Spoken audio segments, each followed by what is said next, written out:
Welcome to the Young and Pruitt podcast. This episode and every episode is brought to you by youngandpruitt.com. If you haven't been there, please go check it out. There's not that much content on there right now, but we are working on it.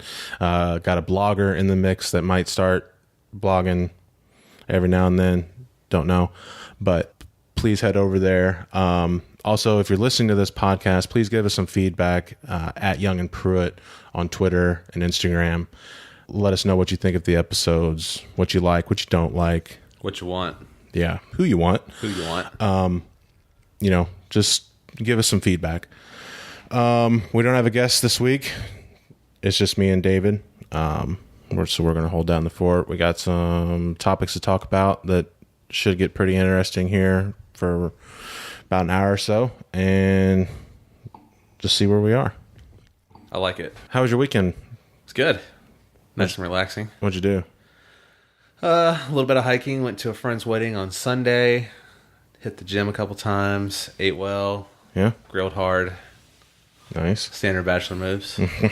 Yeah, you and your donut shops. You're always going to a donut shop. If it's Saturday morning between the hours of 7 and 11, there's a very real chance I've eaten multiple donuts that day on a Saturday. Are you just like a donut connoisseur? I didn't ever set out to be. I guess the donut life kind of chose me. But yeah, honestly, a lot of my travel is focused along, I guess, sightseeing and food and coffee, which I guess kind of makes me hipster-ish in the fact that I like exploring and taking in all the local stuff everywhere I go. But for the most part, it just kind of started off as hey, I'm from Winston-Salem and I like Krispy Kreme. Okay. And then it kind of morphed into, well, I'll try something else, and then it's just kind of snowballed into a crazy monster. So what's your favorite donut? So there's this place called Sweetwater Donuts in Kalamazoo, Michigan, and they have this giant peanut butter filled. First you have your yeast based donuts, and you have your cake based donuts, and then you have your cream filled types. So you're gonna have to break that down for me. Sure. Okay. So if you go to Krispy Kreme and get a glazed donut, that is your stereotypical yeast donut. Okay. Duck Donuts is really famous around North Carolina right now. They're cake based. Okay. So if you think of like a chocolate donut that you would see, like a chocolate glazed donut that's actually like chocolate. Yeah. More times than not, that's what a cake based donut is. But you can get those cake based and like the quote unquote regular flavor and cover them in all sorts of different things. That's Duck Donuts model, is they're all cake based, and you can do insane things with them because they offer so many different toppings and drizzlings and glazings and stuff. So. And then what was the third one? And then you have they're mostly yeast, and then you do like a cream filled. So you have your Boston creams, your white cream, lemon cream, cherry, strawberry, just depends.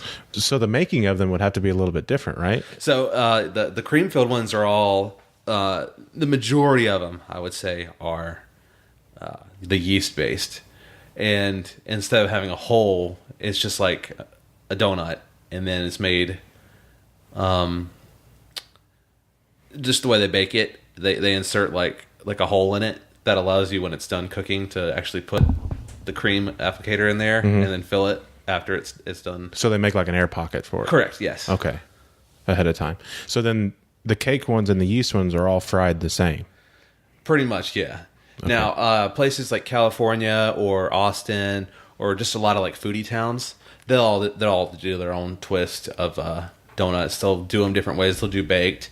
They'll do a more healthy variety. There's gluten free. Then there's places that are super sensitive to different health intolerances. Mm-hmm. So they'll make sure no tree nuts or like field nuts touch them if you have an allergy to that.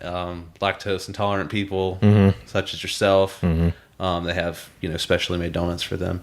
It's become a huge thing. Like I don't know exactly how or what, it kind of just snowballed into it. It's just that hipster thing, man. Artisanal donuts are my jam. Yeah, but I mean, who doesn't love a good donut? Right.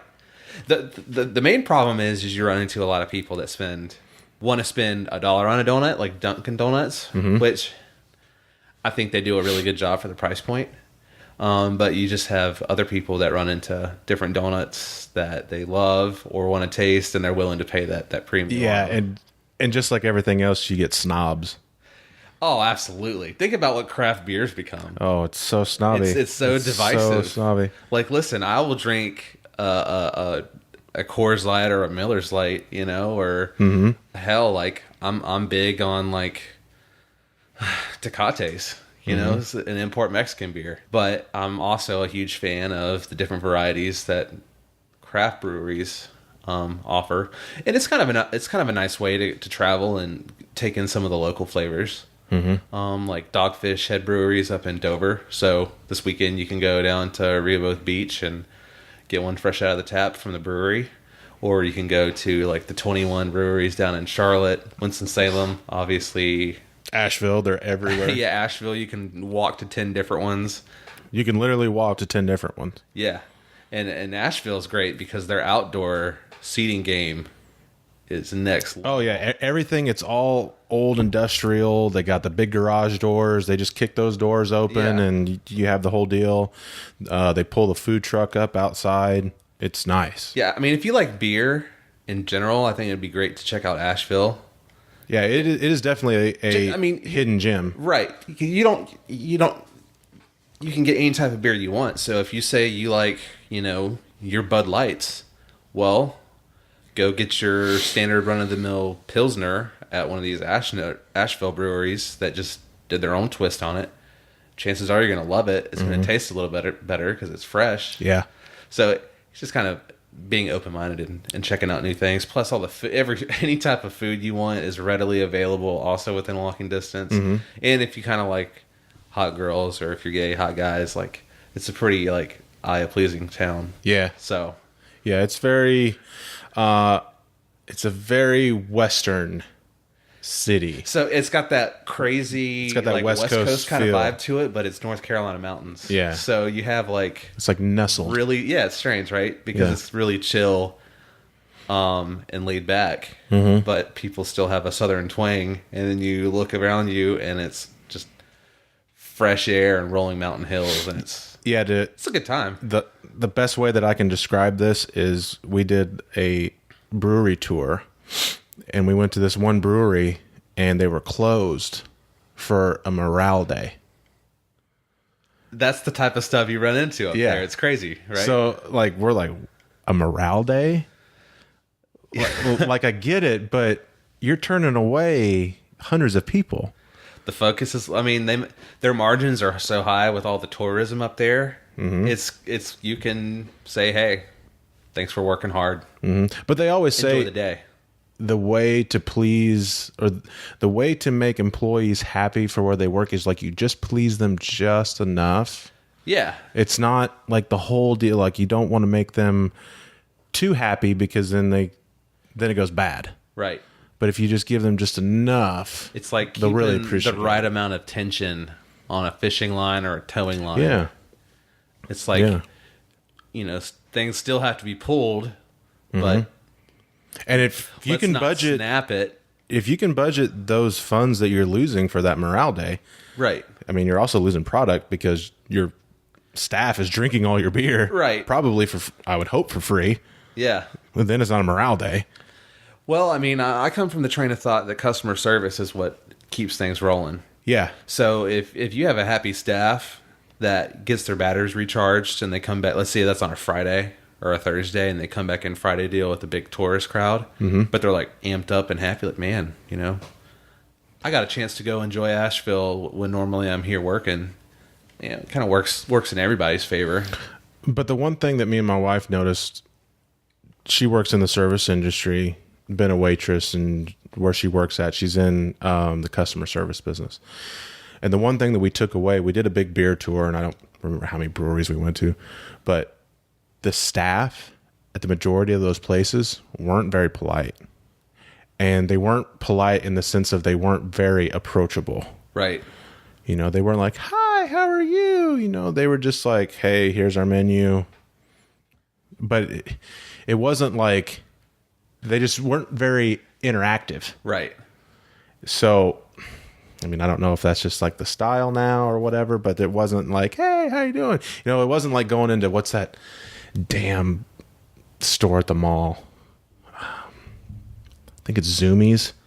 Oh yeah, the shoes. Yeah, and, when you walk apparel. in there, they just bombard you with. There's also a fine medium. It's just overwhelming, Right. You know, like you walk in. Oh, hey, can I tell you about our specials today? Hey, you need to check this out, dude. I'm good.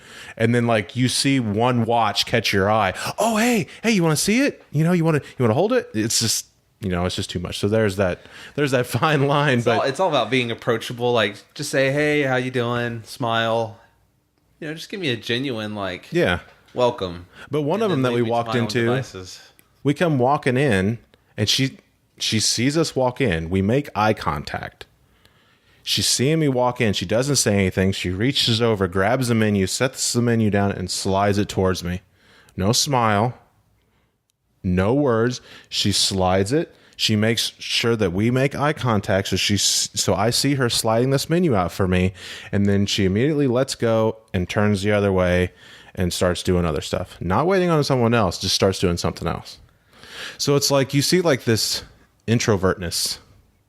Well, as I call myself an expert introvert, I may start that hashtag. I just so you know. Please do that, because then we can kind of track who's listening to this. 9/27/17 at 7:12. It's a motherfucking Wednesday.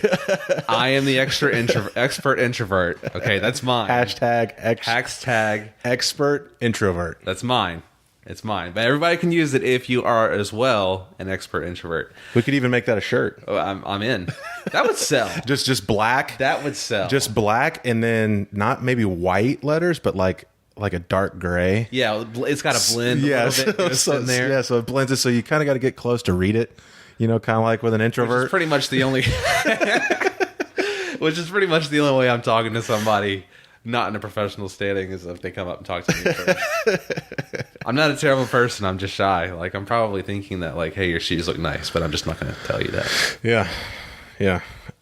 Since we got on a tangent here, I never got back. What's your favorite donut? So the one up in Kalamazoo, Michigan, is a cake-based. No, sorry, it's a yeast-based peanut butter filled donut with peanut butter drizzle on top, but it's also drizzled with fudge. Jesus, and it's just absolutely amazing. Is it like too much fudge or no? It's just drizzled, so it's very. So it's just like a line. It's not. It's an added flavor. You're really getting that like robust peanut butter flavor from the filling. Mm-hmm. I'm a big fan. See, mine, I'm just a simple cinnamon twist guy. The cinnamon twist is severely underrated. Yeah, very cinnamon underrated. twist all day. Dude, you hit me with a warm cinnamon twist and some nice fresh cold milk. Yeah, and I'm on. Well, obviously that would probably kill you. But. Well, no, it wouldn't. It wouldn't kill me. Milk wouldn't kill me. Cheese would. If it was like a cream cheese filled donut, then yeah, that would rock my world. So. And then what was the other thing that we were talking about? We talked about beer. What's your favorite beer? My favorite beer, I guess like if I'm okay, let's back this up. I'm a guy who likes to experience a lot of different things, and I like to I enjoy doing a lot of things. So I try to maximize those experiences by maximizing my choice of everything within those experiences. So if I'm at the beach, I like drinking a nice cold Tecate, with the lime in it. Yeah. And I'm probably gonna eat, something light like coconut chips or something. Just coconut chips. Oh man, you don't know about coconut chips? No, bro. I'm gonna bring some next week. It's life changing. A coconut chip. So is it like a chips with coconut or chips made out of a coconut? Chips made out of coconut. Ooh, Brittany would probably love that. Oh man, they legit like melt in your mouth. Like it's strange. Like I have never been a health foods person. Generally speaking, fuck all vegetables. The sweet potato is desirable and tastes well, but generally speaking, fuck all vegetables. But I have found myself loving coconut chips. Coconut chips. I'll bring you some. But do you get the side effects of coconut? No, man, they're just amazing. Okay, because I know the coconut has like this dark side that will. cleanse you, so to There is a lot of speak. fiber in coconuts, but I'm just saying, like, you don't have to eat them by the handful, but I find myself eating them by the handful. Okay. But just generally speaking, if I had to say I'm on death's door and I need one beer, it's going to be a Bell's Two Hearted Ale. It's like this kind of fruity IPA, and it is just like amazing. yeah, I'm not surprised. It's just delicious. It's this like hunter green bottle with this big ass fish on it, and they're made up in Comstock, Michigan. The brewery's fantastic. I had really good experiences up there. I did the brewery tour, learned a lot about their product, how it's been done. But it's just delicious. What were you doing up in Kalamazoo? So when I worked for an agency that handled all of Allstate's sports marketing activations, I worked on the bass fishing side, and we did a mobile tour following the Opens and the Elite Series. So I think I was doing an event close to Detroit, and the next one was down in Oklahoma. So I drove from that event close to Detroit down to St. Louis, but It's not a little drive, dude. not a little drive. I was on the road for You're like, I just casually 16 drove. days. That's not a casual drive. Well, I was gone 16 days straight on that trip. Yeah. So I think we did 3 different events during that 16 days. And, I'm a big Yelper and Googler, and I like to explore all the places in between my stops. So maybe that's what my blog contribution will be to the website. It needs to be, because I can't type. You're going to have to do it. I had a teacher specifically call me the butcher of the English language at one point. Like, I don't know grammar, and I stutter really bad, so I'm screwed on both ends. Well, for those people, some of those people can just jack race cars for a living. Hey, yeah, I'm good at it. I think you found. I've found the one thing I'm found good the at. one thing you're good at. Don't need to add, don't need to subtract. All I need to know is which way the tire's going. That's you it. set it, you jump down, you pull the rear tire, Yep. you drop it, Yep, and go around to the next side. just do it real fast. And pray to God that Eric Jones doesn't hit Crypt and then toss you 20 feet in the air. Yeah. Speaking of that, when we go back to Texas, I want to bet right now. Right now, this is on record. I bet you. How big do I want to go with this? I don't want to go too big, but I bet you $20 right now that we are either in that pit stall or directly behind it or directly in front of it. So I got hit in pit stall. We were in pit stall 41. We will either be in pit stall 41, 42, or 40. That's just cruel. That's just I bet you $20 right now that we will be in that MF and pit stall when we go back to Texas. What a cruel world. Oh yeah. What a cruel world. I know what's going to happen. Or you'll be pitting right behind Eric Jones.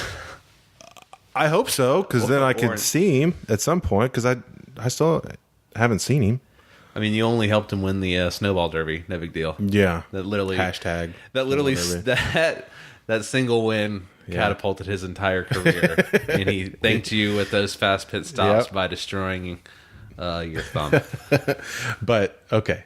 Anyway, back to beer. My favorite beer was a beer that was recent beer that got released within the past couple of years. I haven't seen it. It's a late winter, early spring beer. Okay. It's Leinenkugel's Doppelbock. I remember sending you pictures of it because I was holding it up to the light and no light was going through it. And the Doppelbock means 2 bocks. So it's a blend of 2 different beers. And that would be my favorite. And then probably my second favorite would be like any red, like a Killian's Irish Red or any red beer at that point. I'm going to steal from Bill Burr, who said that when he goes out late at night and he doesn't want to drink that much, he drinks an IPA, because at the through 1, maybe 2, you've had enough hops that you're just like, fuck this. So, okay, think about this. This is crazy. So let's say a Bud Light is 3.5%, and my Bell's Two Hearteds are 7. Mm-hmm. So essentially, you're drinking 2 Bud Lights for every 1 Bell's Two Hearted Of alcohol content. Yeah. But it's an IPA, so you're getting way more flavor out of that Yeah. than... Well, what my point is, you drink 3 of those at a bar, and I'm a lightweight. I'm 6'4", 225 pounds. I drink 3 IPAs, and I'm probably talking some pretty interesting stuff to people around me. Aliens, man. Especially if you're an attractive blonde with blue eyes. Holla. Holla. Hey, girl. You want to talk about the universe? What do you mean, no? Have you seen some of the pictures? Did you know we're actually nothing? Yeah, the Jim Carrey one. They said that was actually... There is no me. Yeah, but they said that he's actually getting ready for a role. And he's playing a role of a comedian or an actor that turns into that. So that's So they said that he was doing like the ultimate trolling, and he was actually literally in character. Well, they said Heath Ledger had trouble getting out of character. Yeah. And that's what made him such a good actor. And you're kind of starting to see that with Jared Leto as well.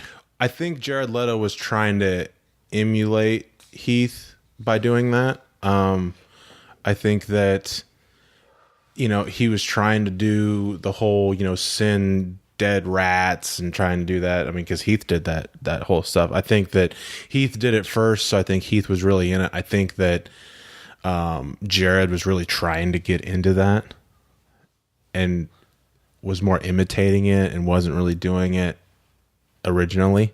Yeah.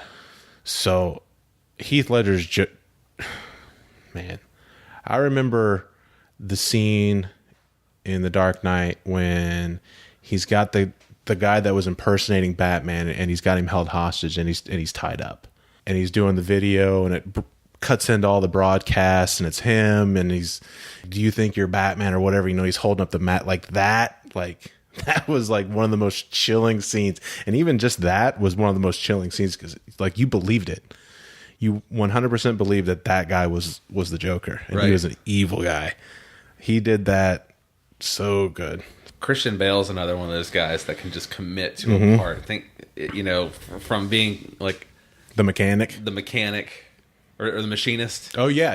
Where he goes down to literally nothing. Who's the mechanic? Jason Statham's the mechanic. Yeah, sorry. And then that's a remake. He hulked up pretty severely for his role in Batman. Like, he just knows how to commit to a part. Yeah. Have you ever seen that movie, The Machinist? Yeah. I've never seen it. Is it? It's wild, man. It's something else. Like, give me like the. I just know that it was because I'm such a Batman fan, and I seen the Christian Bale side of that. I've never seen that movie before. So you have like a really awkward social guy who was just like an incredible machinist, and it just kind of goes through like his life and how he's just like super introverted, super awkward, like pays for prostitutes. It's just a strange movie, and it turns into a mind effer. What is he machining? So he's like an old school machinist. So like everything. Oh, so he's got a shop. Yeah. And he's like got like the old school CNC machines. And... Yeah, that whole get up, and it's just it's wild. It's actually that's a really good movie to watch. Fall time. You get that cool chilling air, and you're kind of looking for something to stimulate you mentally. Yeah, I think the wife might like that. But anyway, as of today, my silly season's over. That's always a plus. Let's see. We're not even in October yet. Yeah, great. With the stroke of a pen, my silly season is over. So I guess re-signed with my current team. So that kind of stamps out the rumors of the hydraulic jacks too. Yeah, pretty much. I'd hope so. Right. But I mean, there was kind of a deadline there, but kind of superficial. Right. But they said that the jacks is still a possibility down the road. They said that they're going to go back to the drawing board kind of with it. I think there's too much fan backlash right now, and there's so much volatility in the sport that that's not that's a big change right now that you can't really handle. And not even short notice. Right. So like you're going to have this next year? No. Right. You don't have enough time for that. I mean, it's part of the human element of the sport. Yeah. You know, people love pit stops. Like, it makes or breaks a race. Like, if your guys aren't on, you don't win. Kevin Harvick's really good at reminding you about that. So obviously NASCAR and the RTA are digging into the pit stop area, trying to save money in those areas. The cost control. Yeah, millions of dollars are spent designing guns every year because just like any other technology, the technology advances, gets obsolete. You can get on it. Well, it's really about finding a competitive advantage. Yeah. You can find it. It just costs a lot of money. And the past few years, it's been the Gibbs guns, the Hendrick guns, the Ganassi guns, the RCR guns. They've slowly caught up, but I still think that Gibbs guns have the edge. Everything's incredibly secretive. The tire changers get handed their gun maybe an hour before the race, hour and a half before the race, usually. That's when the guns show up. Wow. And they're in a big Pelican case, and they're under 2 locks and keys. I mean, they are locked down. Wow. Yeah. So what's kind of the process with your team's guns? So we're a satellite team, so we get guns from our satellite. Okay. So from our mothership team. So kind of the same deal for you guys. But I don't know it to what extent. I don't know, because I've been on teams before that was a satellite team that got guns from another team. Usually you don't get the same stuff. Sure. Usually, I don't know. I'm not a tire changer. Right. So I don't, I just know they're really loud and the lug nuts come off. But we get our guns at practice Tuesday, Wednesday, Thursday. Thursday, I'm pretty sure the Tuesday they'll get their primary and their backup gun, and they'll hit lug nuts with both, and they'll figure out which one they like the most, because after every race they're rebuilt. So even though this one was your primary last week, the rebuild in this one might feel a little bit better in the next one. Right. So the tire changer finds out which one he likes the most, and then he sticks with that one for either that day and then lets it go, or continues to use it, and then that would be the primary for that weekend. So they designate which one they're going to use. And then those go back. They get put on the hauler, and then they're on the hauler for when we get there. And still under lock and key in a Pelican box. We get those from another team. We're not spending that money. Our mothership team is the one that's spending the money on that technology, hiring the people to test, to engineer, to fabricate, and produce these guns. Right. So, and it gets into the millions of dollars. Literally gets into the millions of dollars. Tire changers have switched teams and quote brought the gun technology with them, which wasn't exactly the exact gun, because everything's copyrighted and all that stuff. Right. So they don't bring the exact gun, but they can bring technology similar to it. And those people's contracts are front loaded because they know that the technology is going to change. Right. So how they're going to fix this is they're going to go to a quote spec gun. It's not official yet, but they've been talking about it. They talked about it on Serious NASCAR. We've known about it for a good while now. The very first thing, before we even heard about air jacks, was they were going to have electric impacts. Yeah. Huh. I don't know if that was any truth to that. I don't know if it was like, blah, blah, blah. We're just going to have electric impacts, yada, yada, yada. But eventually it got enough legs to where someone said, hold up. You're going to have electric pit guns and fuel? You're going to have the rear tire changer hitting with an electric pit gun that sparks next to the gas man. No. No. No. So where these guns are going to come from, no idea. NASCAR is probably going to figure something out. I was gonna say, as history would say, It's just like with the fuel heads now. right? All of our fuel heads come from the same company. You have to buy the male and the female end, one for the can, one for the car. I think they're about, at the beginning, the last figure that I heard, they were about $5,000 a set. Yeah, that's about right. So you got one in the car, one in the garage can, 4 cans for the pit stall. Yeah. Starts to add up. That's about right. But that was initial cost. You know, with any change, there's that initial cost. But a lot of that was with the sealed system and changing the fuel and all that stuff. But that's a spec gas head. You know, when they go with the guns, it's going to be the same way. Now you have the air jack deal that got nixed. So that's probably not going to happen. Again, there hasn't been any official word on any of this. Right. But that's been nixed. There's grumblings of a spec jack because it only makes sense. Right. If you're going to a spec gun, Then all that information is going to go into making the best jack. And by making the best jack is you make it travel the highest with the least amount of effort.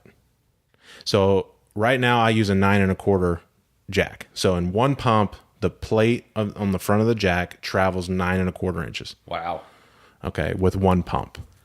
So that's why you see people jumping on these things. Yeah. To get it to move. Now, say that you had one that was a little bit easier. So if I have a jack that's a little bit easier, number one, I'm going to be faster. Right. So I could do that. Number two, I could run a shorter handle and then make it just as easy. So then if the jacking motion is easier for me, why not run a smaller handle? So then I'm back to where I was at the beginning, but now I'm closer to the car. But that's just like a preference thing. Right. Do I want to be back to where I was and be closer to the car, or do I want it to be easier so it's that more fluid motion? But if you do a spec jack, you're going to have to spec the handles on both sides. Right. Because you have just the usual loop handle on the side of a normal jack. I use what they call a gut ripper, or like a Almost like a pistol grip. yeah, that. That's what I use. And what that does is that moves the handle away from the car so I can hit a tighter angle when I approach the left side. So that handle doesn't hit the side skirt. The handle itself starts further back so I can cut a tighter angle. Yeah. So now are you going to regulate it to where I can't put my side grip handle on it? I bet there's a lot of preference in that too. Yeah. You know, it's still repetition. Mm-hmm. So everybody else has to kind of figure out what works best for them. Yeah. I mean, my big thing is just let me know what I'm going to have. Right. That way you can go and start practicing. Yeah. I mean, the faster you can, like, I don't care either way. There's nothing that they can throw at me that I'm not capable of using. You know, Right. I can, you know, it doesn't matter. But just let me know what I got. But you're not going to get a spec jack and, you know, and not be able to change anything on it. You're going to get a handle and you're not going to be able to touch the side handle. Right. Just like with the guns. You're not going to be able to, what sockets are you going to be able to have? Are they going to give you sockets? Or are you going to be able to choose your own socket? Because the sockets are all different.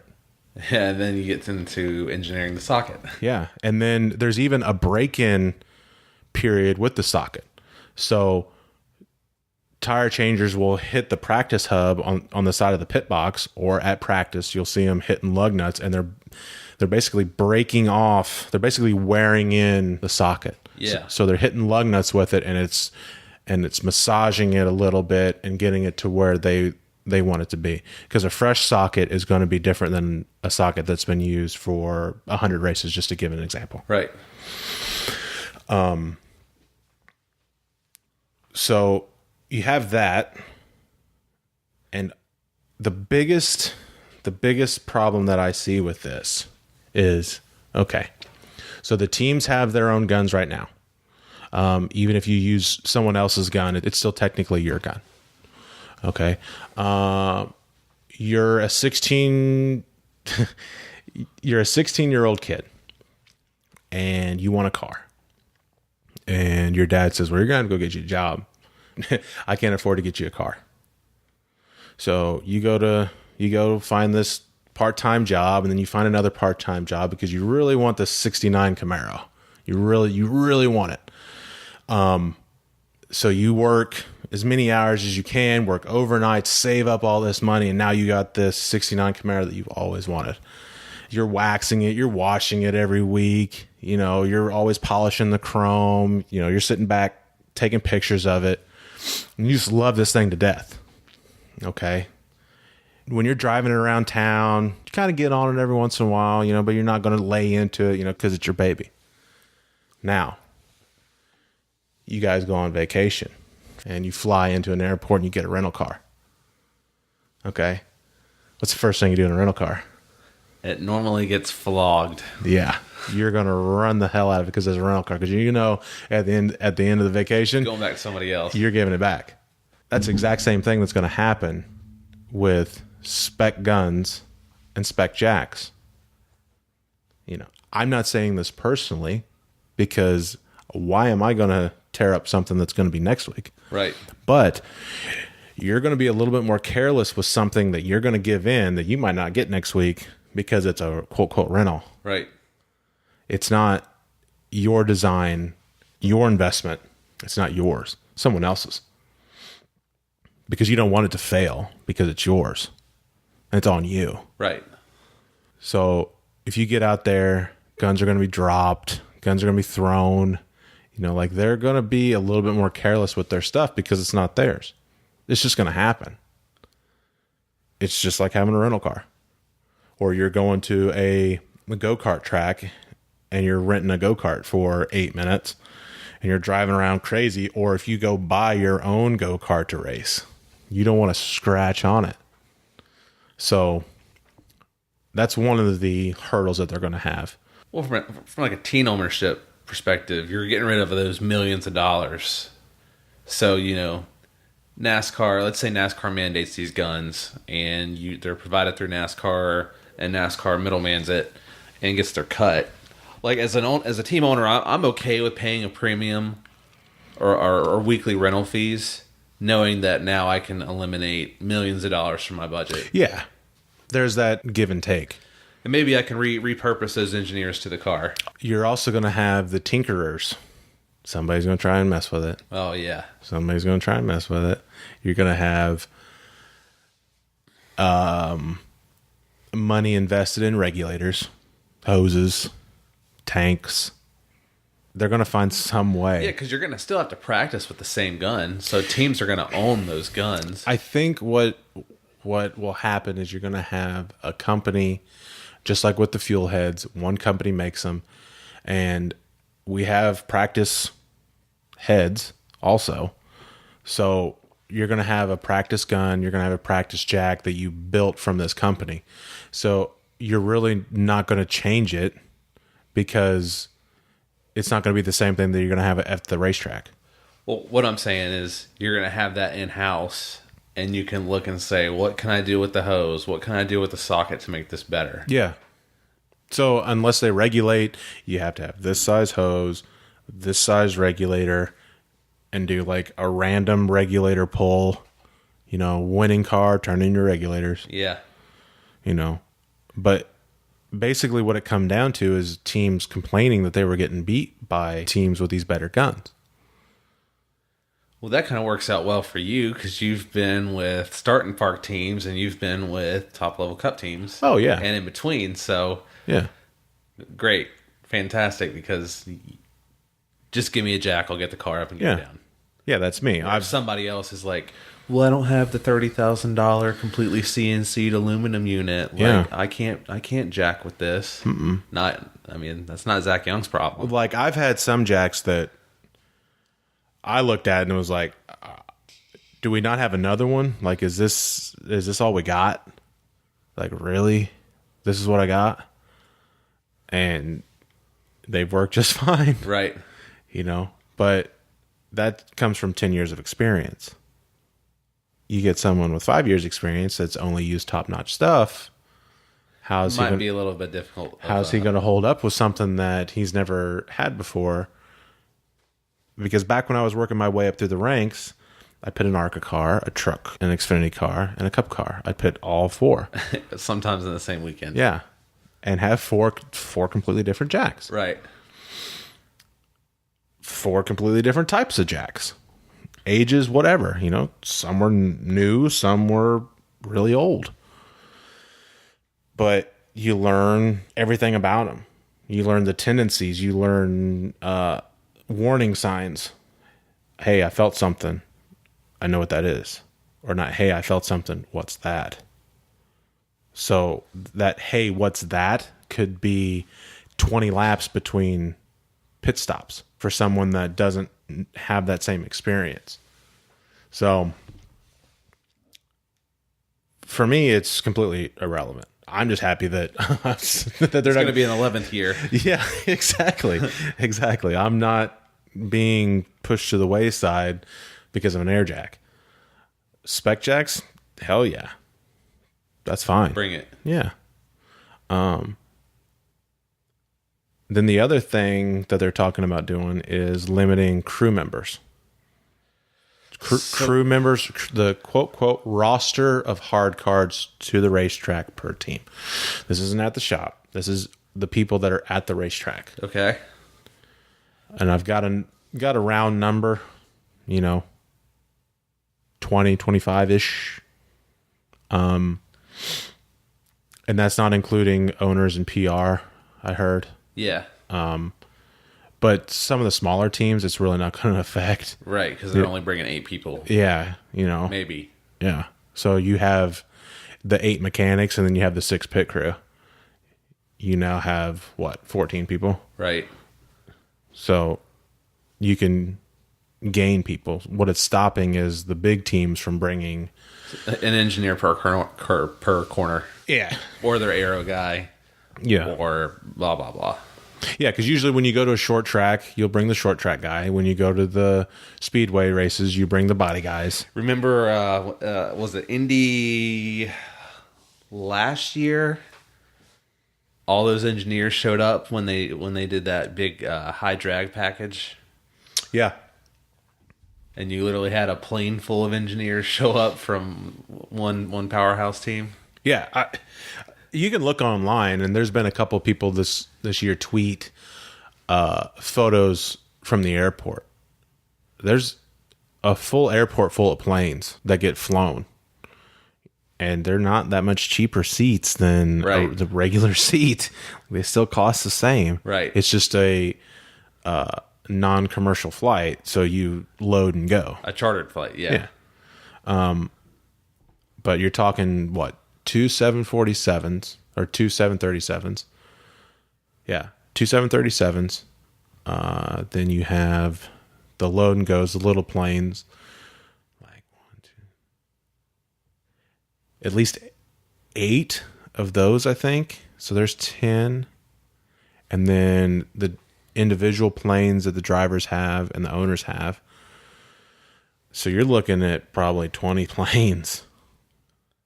And some of them fly into different airports because the big planes can't get... I can personally tell you that some of those seats are definitely not $1,000, but also not $500 either.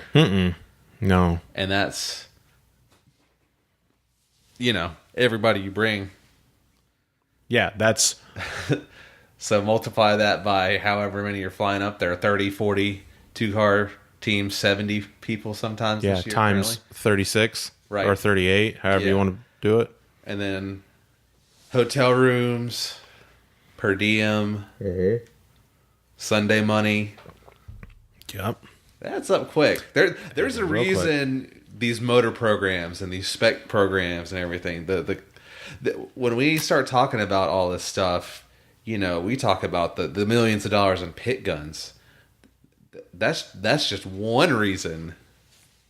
That's just one example of shit that has gotten completely out of control compared to the golden era. Because it's the only place that really hasn't been policed so far. But I mean, think travel costs we just mentioned.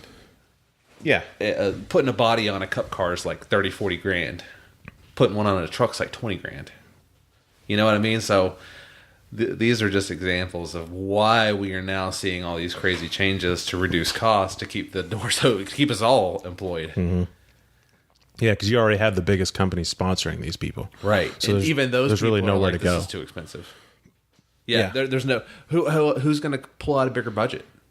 Tech companies aren't seeing any value in NASCAR, so you're relying on commercial driven products and retail stores and things like that that you can market to and have at-track displays that you can interact with the brand or the product specifically. Yeah, I would say like 5% of the companies don't market to the regular consumer. So like what Ian was saying, like Cessna. Yeah. It makes perfect sense for Cessna to ball out with Jamie Mack's car and Ganassi and have personal service agreements with Kyle Busch because they're selling $40 million planes, $20 million planes to people. And he said they've sold, 30 plus, almost 40 of them since getting in the sport. Yeah. Okay, that makes perfect sense. Yeah, because what'd you say? You get your money back in one plane? Yeah. And then that plane has to get serviced. Yeah. So yearly, so gosh. Boom, boom, boom, boom, boom. Yearly, like flight. Yeah. Flight to flight. Flight. So there you go. So stuff like that makes sense. Mm-hmm. But, and it's like farmers that you had that big, oh gosh, what was it? Where the lawsuit came out and Pockris put out there what the lawsuit was with Hendrick versus Farmers Insurance. Yeah. And how the guy who brought him didn't get $600,000 a race.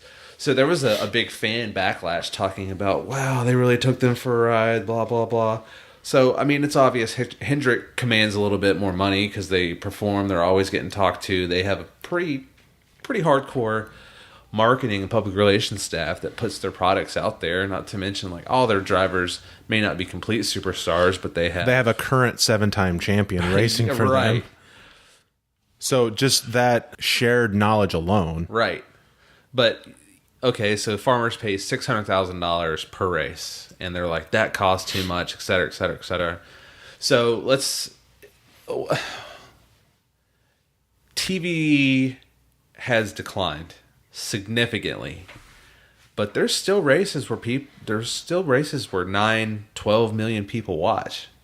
You know what I mean? So, and it, like, there's IMSA races that like 50,000 people watch. Yeah. IndyCar gets like 600,000 views. Yeah. It's like Xfinity Series races sometimes outrank IndyCar races. Same thing with American F1. You can just go to every bar in America. Right. And as long as they have one TV screen dedicated to that race. Right. Even if someone just kind of keeps glancing at it, like, that is considered someone that's watching the race. Exactly. So let's say I did the math on it. And let's say you have an average of 4.5 million people watching, and you're farmers, and the average insurance premium per month is like, just randomly, like $100, $150, depending on what your coverage might be for whatever you're doing. So you multiply that by whatever or you take that, divide that, by what the race is, and then you see that number and you compare it to who's watching, and to get your money back for that race, you only had to convert it was less than 0.1% to get your money back. So it wasn't really that much, So it makes sense from that aspect. Mm-hmm. Absolutely. So you just kind of have to. There's the numbers game. It's all about return on investment and everything. So you just gotta. But even that still. While that makes sense for one person, it doesn't make sense for everybody. Mm-hmm. But at the same time, you can't really charge one sponsor more than the other because then you get unfair treatment and then everybody's not happy in the household. Then when renewals come up, it's like, well... But how is one sponsor going to know the other sponsor's deal? I mean, it's a small world, you know what I mean? Like, there's so many people that it's incredibly unprofessional, but there's also salespeople out there that are pretty brutal in their own respect and will come up and tell you what you want to hear so they can go sell your sponsorship for you and get their $2 million.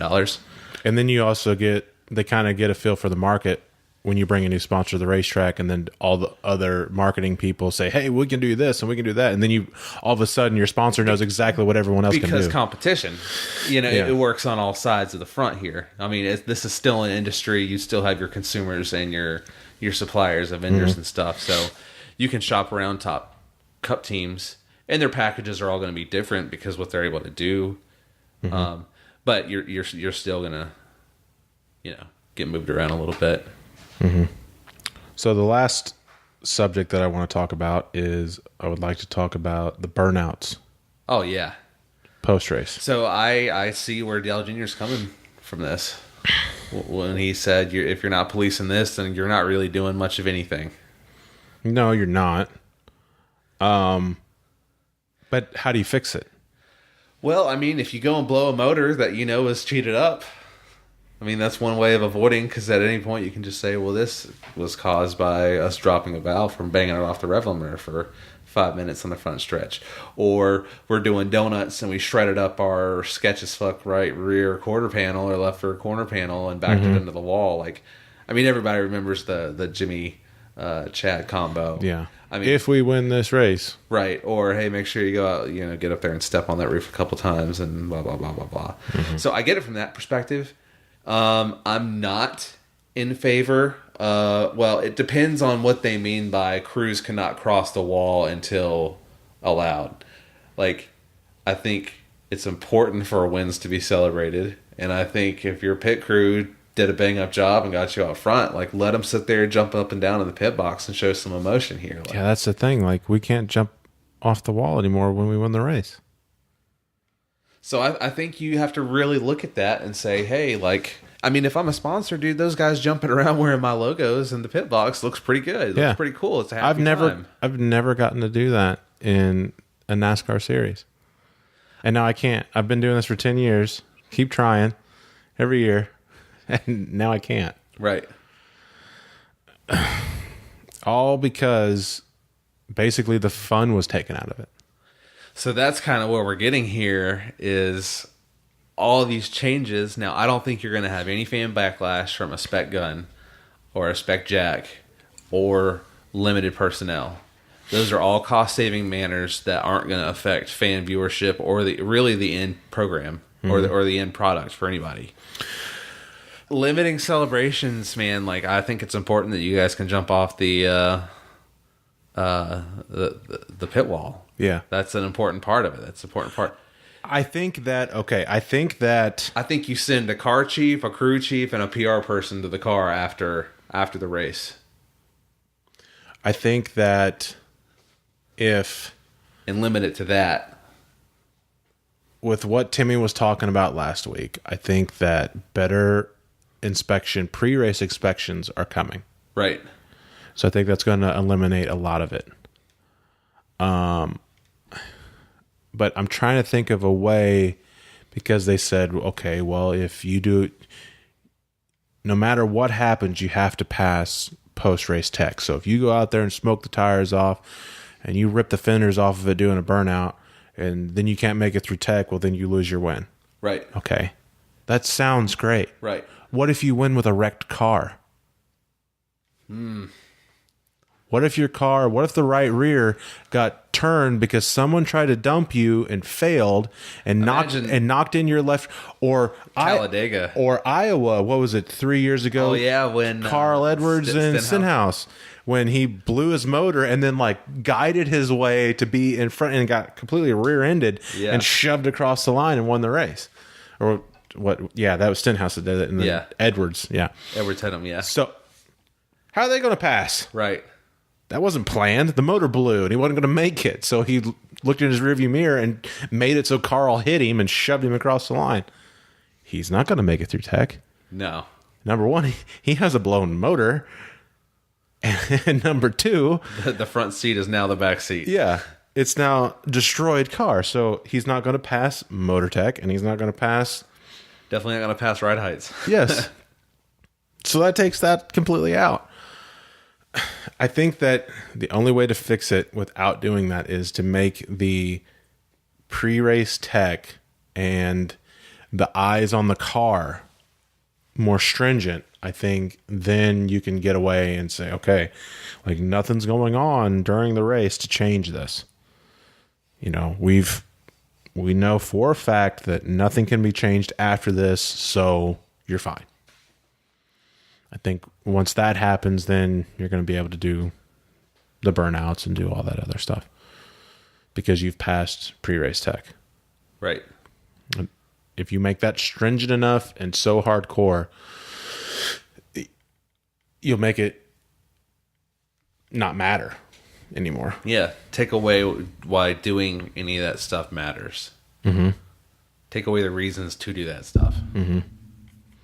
So, yeah, I want the burnouts to stay because just a celebration factor. Right. It's good for the fans. It's good for everyone.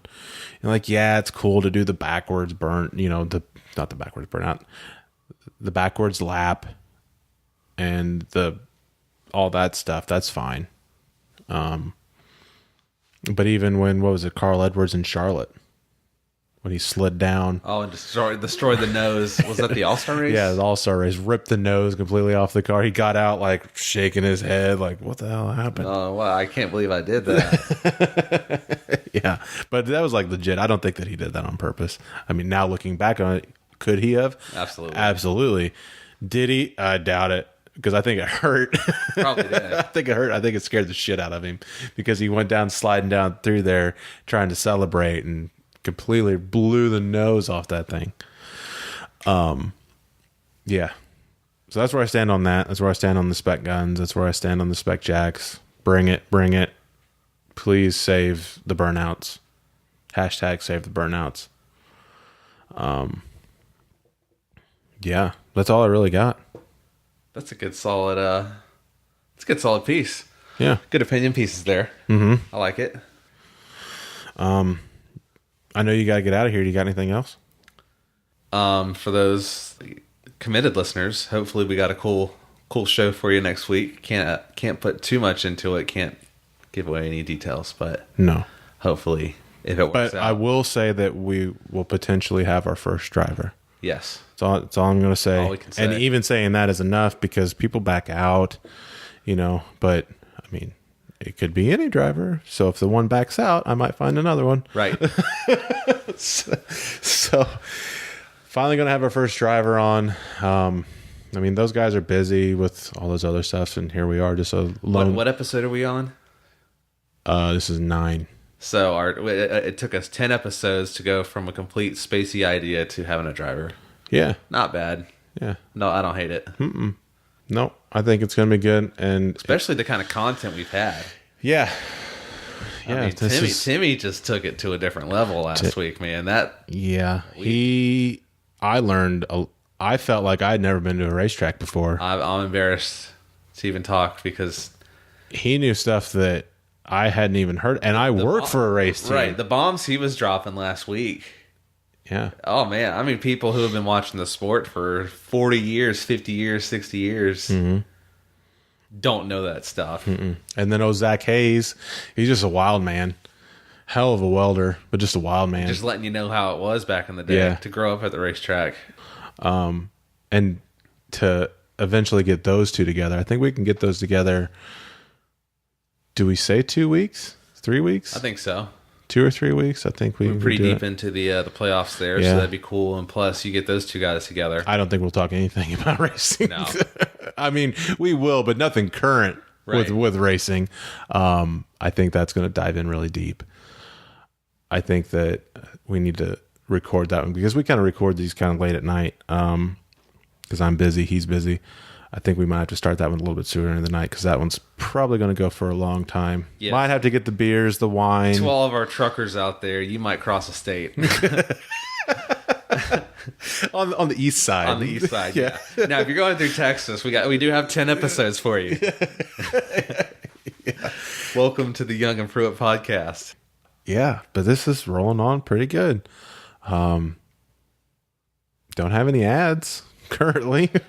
It's not that we're not looking, but hey, right now this thing is ad free. Hey, we're covering a niche here. Nobody else is giving the race fan what they really want, and we are. So I've been looking, I've been shopping. I know what we can do, and I know what our audience is going to be like. So we'll have some pretty big stuff coming our way. Yeah, and if you're listening to this for the first time, and you have a product or you have a company that you would like me to mention, or even David to mention, if you just want him to his pretty voice to say it, that's fine. Let us know. Companies, holla at me. Yeah, I got you. Donut companies, breweries. You got a beer. You got a cold brew coffee. You need some pitching done. I can holler about that all day. Yeah. I'm ready to go. I can do some coffee, do some wine. We can do whatever, anything. Product. Hey, it's fine. We can get you in at any level and help you achieve your marketing objectives. Yep. And reach the people that you want to reach. So, all right. Enough pandering for the night. I know you got to get out of here. Young and Pruitt on Twitter and Instagram, youngandpruitt.com. Please give us your feedback. Tell us what we're doing right. Tell us what we're doing wrong. Tell us who you might want to hear on. You can find me at JackmanZack on Twitter and Instagram. You can find me at Tall Guy Turbo on Twitter and Instagram. And we will see you next week with hopefully our first driver. Keep that in your bank. See you guys.